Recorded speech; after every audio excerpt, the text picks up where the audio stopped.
My fellow citizens of the United States, my brothers and sisters across Africa, and the countless millions around the globe who still believe in truth, justice, and dignity, I speak to you today not with pride, but with profound humility. I do not come before you as a man cloaked in the robes of authority, but as a human being stripped bare by the weight of conscience. This is not an easy speech to give. In fact, it may be the most difficult of my life. For decades, I believed that every judgment I rendered was an act of fairness, that every ruling I pronounced was in defense of democracy, that the robe I wore was a shield against arrogance and abuse of power. But I was gravely mistaken. Tonight, I must confront a truth that has haunted me deeply. I failed. I failed Africa by failing Burkina Faso. And most directly, I failed you, President Ibrahim Traoré.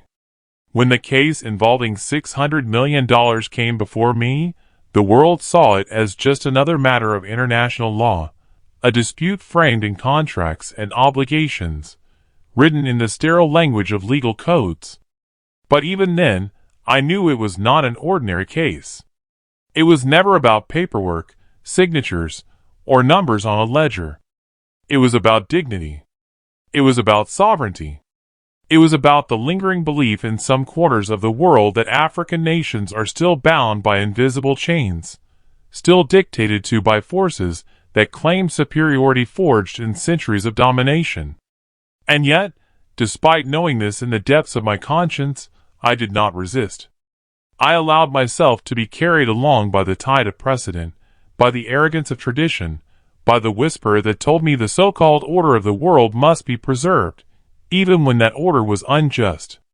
I failed to ask the one question that should have guided my judgment. Who gave us the right to put a price tag on a nation's sovereignty? Who gave me the authority to treat an African leader, chosen by his people, as though he were a defendant on a stage built for the amusement of the world? President Traoré, I name you directly because my debt is direct. When I spoke words that suggested your nation, your leadership, and your people could be weighed against the scales of an American courtroom, I did not just insult you as a leader. I insulted your citizens, your ancestors, and the generations of Africans who bled and sacrificed to break free from colonial chains. It was not merely a legal error. It was a moral catastrophe of the highest order. So tonight, I offer not a lawyer's apology, dressed in careful phrases and hidden conditions. I offer the apology of a man, a father, a fellow human being, who has finally recognized the depth of harm that arrogance and misplaced judgments can cause. To you, President Traoré, I apologize without reservation. To the people of Burkina Faso, I apologize. To Africa, I apologize. I apologize with every fiber of my being. This apology cannot erase the past. No words can undo the sting of humiliation, the anger of injustice, or the silence that followed when your dignity was trampled in the name of law. But it can acknowledge the truth. I was wrong. I was blinded by privilege. And I am deeply ashamed. For months, I have lived under the relentless echo of my conscience. I have seen the images of African youth marching with your portrait, President Traoré, not because they worship a man, but because they see in you the courage to resist what their ancestors could not. I have read the works of African scholars, who call this century the century of reclamation, the century when Africa will rise and never kneel again before foreign powers. And I realized, with crushing clarity, that in my courtroom and in my ruling, I stood as an obstacle in the path of that righteous reclamation. The irony is bitter. The law that I once believed was the guardian of human dignity became the very weapon I used to diminish it. For while the $600 million case became a global headline, the real cost was not financial. It was moral. The real damage was not to contracts but to trust. The deepest wound was not inflicted on Burkina Faso alone, but on the face of justice itself. That is why I cannot remain silent in the comfort of retirement. That is why I speak tonight with urgency, not to salvage my reputation, not to protect my legacy, but to tell the truth while I still have breath left to tell it. President Traoré deserved far better than the treatment he received. Burkina Faso deserved better. Africa deserved far better. And above all, justice itself deserved better than the mockery we made of it. I know that words like mine often sound hollow to those who have suffered. I know that across Africa, many may hear this and say, "We have heard it all before." Apologies come like the rains, but oppression remains. Yet let the world know, this is not an apology to ease my conscience. It is an apology meant to spark a reckoning. Because if a man like me, who once upheld the arrogance of this system, can stand before the world and admit he was catastrophically wrong, then perhaps others will find the courage to do the same. Perhaps this confession will be the beginning of the transformation justice demands. Tonight, I do not defend the ruling I once rendered in ignorance. I deliver a ruling upon myself, with full knowledge of my guilt. And the verdict is clear: guilty of arrogance, guilty of blindness, guilty of failing to respect Africa's sovereignty. When I signed my name to words that questioned Burkina Faso's sovereignty, I told myself it was duty. I told myself it was law. I told myself it was order. But I see now that law without justice is tyranny. Order without fairness is oppression.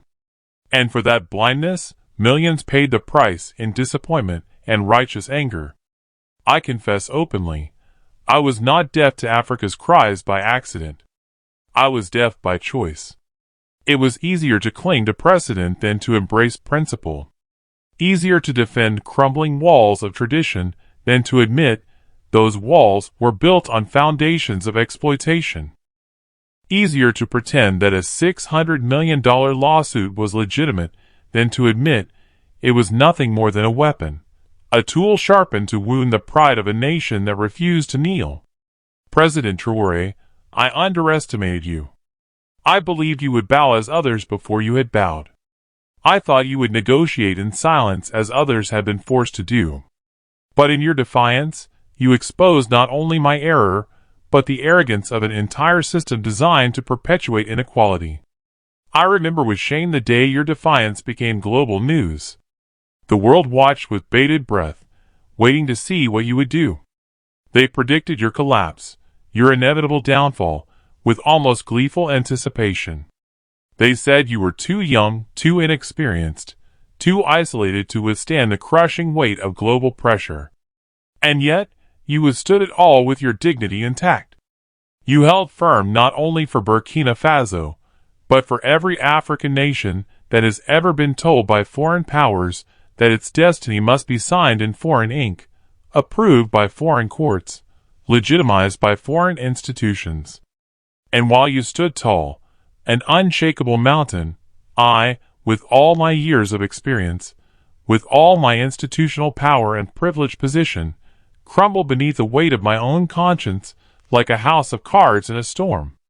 This is why I say this apology is not merely personal, but profoundly historical.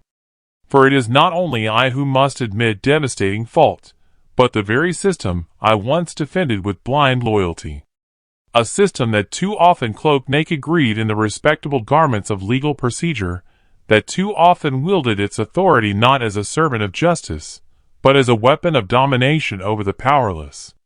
And so tonight, in this confession, I strip away those false garments. There is a question that has tormented me in countless sleepless nights. Why Africa? Why has Africa been chosen time and again as the theater where global power stages its cruelest and most heartless performances? Why has the continent that gave birth to humanity itself been forced to carry such inhuman burdens? Why is it that when an African leader speaks of sovereignty, the world hears dangerous defiance, but when a Western leader proclaims the same words, the world hears noble patriotism? I do not pose this question to scholars, though they may write entire volumes in search of answers. I ask it directly to myself. Because I must face the truth, I played an active role in sustaining that hypocritical double standard. And to deny it now would only deepen the wound I helped inflict. So let me be plain. I was wrong, fundamentally, catastrophically wrong, to stand in arrogant judgment over you, President Traoré. I was wrong to imagine that a courtroom in Washington, New York, Brussels, or Geneva held any legitimate authority to put Africa itself on trial. I was wrong to treat the sacred sovereignty of a people as if it were nothing more than a legal clause to be debated like a contract dispute, diminished like a commercial disagreement, or dismissed like an inconvenient technicality.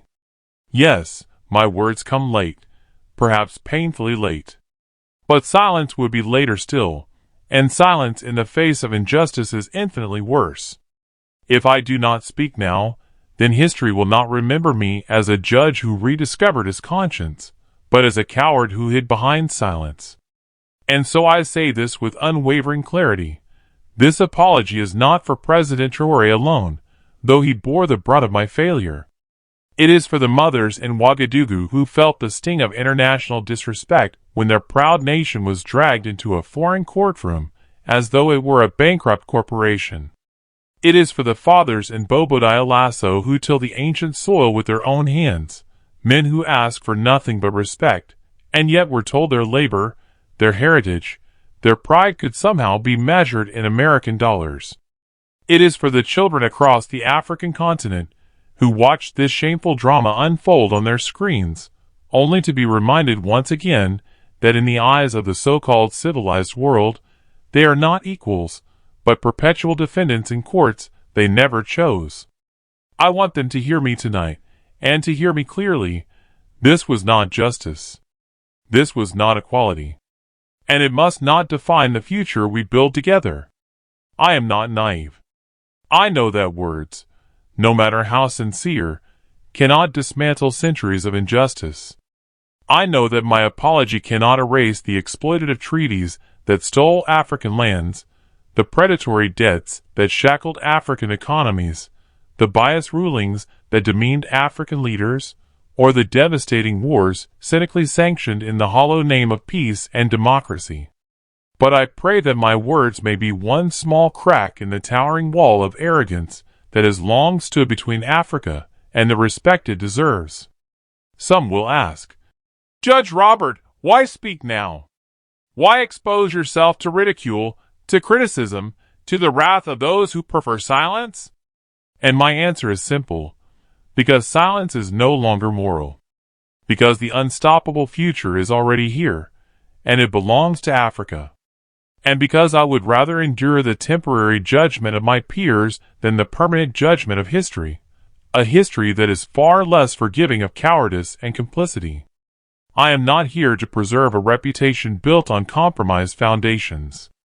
I am here to restore truth to a conversation poisoned by decades of dishonesty. And the truth is this, President Ibrahim Traoré, the lawsuit against you and your sovereign nation was not law. It was injustice disguised as law. The $600 million claim was not legitimate. It was a calculated insult meant to humiliate. And my role in legitimizing it was a betrayal of the sacred oath I swore to uphold justice without fear or favor, without regard to race or nationality. When I look back on the long history of international rulings and so-called judgments, I feel the crushing weight of hypocrisy. For centuries, powerful nations have cloaked their ambitions in the respectable language of law. They have declared wars in the name of peace. They have imposed debts in the name of development. They have carved borders in the name of order. They have written biased judgments in the name of fairness. But none of it was fair, not to those without power. I was raised to believe in the purity of law. In law school, I was taught that justice is blind. But now I see, blindness can be selective. Blind to wealth when convenient. Blind to dignity when expedient. Blind to the humanity of those silenced by force. President Traoré, your defiance was not simply a defense of Burkina Faso. It was a mirror held up to the world. In your courage, you exposed our hypocrisy. In your resolve, you proved that Africa is no longer a passive subject of history, but the active author of its destiny. And so I say this directly to my fellow Americans, to Europeans, to the Western world, Understand what has changed. Africa is not waiting for permission to breathe. Africa is not begging for scraps at our tables. Africa is not bowing under our expectations. Africa is rising, unstoppable. And the choice before us is starkly simple. We can choose to honor Africa's inevitable rise with wisdom and grace, or we can choose to be left behind in the relentless march of history. That $600 million lawsuit was designed to remind Africa of what we in the West arrogantly imagined was its proper place in the global hierarchy. But instead of achieving that goal, it reminded the entire world of Africa's unbreakable strength and unshakable resolve. In the precise moment when Burkina Faso refused to bow to international pressure, the tide of history shifted across continents. From Dakar to Dar es Salaam, young men and women saw in President Traoré the reflection of their own suppressed voices, their own longings for dignity, their own capacity for righteous defiance. They marched not with destructive rage, but with constructive hope. Not with burning hatred, but with luminous dignity, dignity that shone like a beacon to oppressed peoples everywhere. And I, watching these events unfold from within the very institution that sought to undermine that dignity, was forced to confront an unbearable truth. I was standing on the wrong side of history. I had aligned myself with the oppressors instead of the oppressed. I defended the indefensible instead of challenging it. To the people of Africa, I say this with whatever remains of my credibility. You do not need my validation to claim your rightful place in the world. You do not need my institutional approval to be worthy of respect. But you absolutely deserve both my respect and my public apology. Too often in history, apologies from men in my position are whispered behind closed doors, buried in confidential letters, delivered in terms so vague they mean nothing to the ones who suffered. Tonight, I choose to speak not in whispers, but in full voice, because the original insult was public, and so too must be its acknowledgement. The humiliation was broadcast to the world. Therefore, the apology must echo just as far. Some in America will ask me, Judge Robert, are you betraying your own nation? Are you abandoning the oath you swore to American institutions? And my answer is clear, absolutely not. For the highest oath any human being can swear is not to a flag, nor to a courtroom, nor even to a beloved nation. The highest oath is to truth, to justice, to our shared humanity that transcends all borders. True patriotism is not blind defense of national wrongs. True patriotism is the courage to admit those wrongs and to work to correct them, no matter the cost. And so to Africa's youth, let me speak directly. Do not allow my failure to weaken your resolve. Do not let Western arrogance convince you that your voices are small. You are the largest generation Africa has ever known. You are the living heartbeat of a continent whose time has come. Your insistence on dignity will not, and cannot, be denied. President Traoré, I know the burden of your leadership has been crushing. Political, military, and economic pressures have been deployed to break your resolve. I know powerful nations have tried to brand you as reckless, illegitimate, unworthy of respect. In the West, your name is often spoken with fear of what your example might inspire in other African leaders. But tonight, let the world hear me say what should have been said long ago. Your insistence on sovereignty is not reckless, it is righteous. Your resistance to control is not blind defiance. It is the dignified assertion of legitimate rights. Your struggle is not isolation. It is inspiration for millions. I cannot undo the insult of dragging Burkina Faso into a foreign dock like a criminal. But I can say this, with conviction that will not waver, it must never happen again. Not with my consent, not with my silence, not while I have breath left to speak. The robe I once wore as a symbol of judgment is now a burdened reminder of the responsibility I carried and misused. From this day forward, I pledge that the remainder of my years will not be spent defending arrogance, but dismantling it brick by brick, until justice is universal rather than selective. To my fellow jurists, I say this with urgency. The world is changing, and if law does not change with it, if it is not firmly rooted in universal justice, it will become irrelevant. Law without justice is not law. It is oppression in legal disguise. This apology is not the end of my journey. It must be the beginning of transformation, personal and institutional.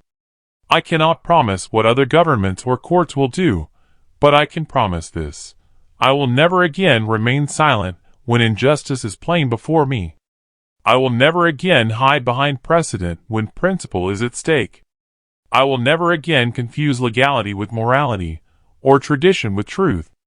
And to you, President Traoré, once I saw you as a defendant beneath my judgment.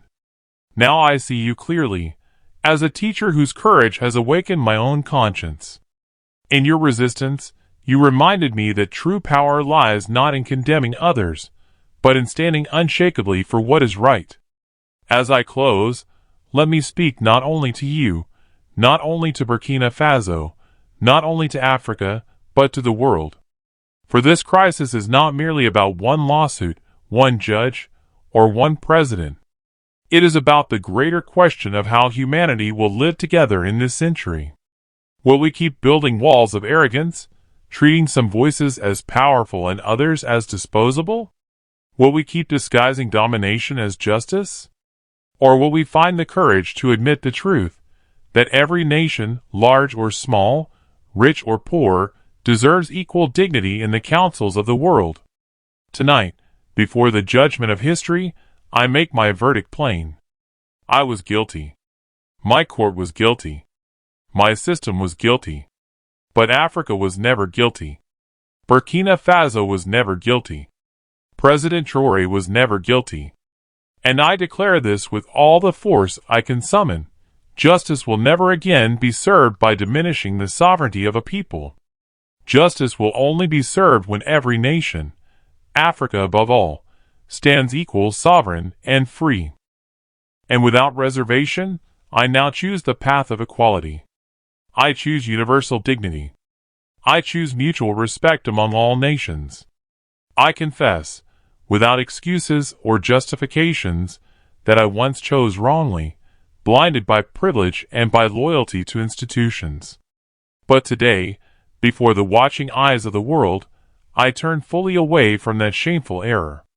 I renounce it with every fiber of my being, knowing that true redemption requires sustained action over time, not merely eloquent words spoken in a moment of belated conscience.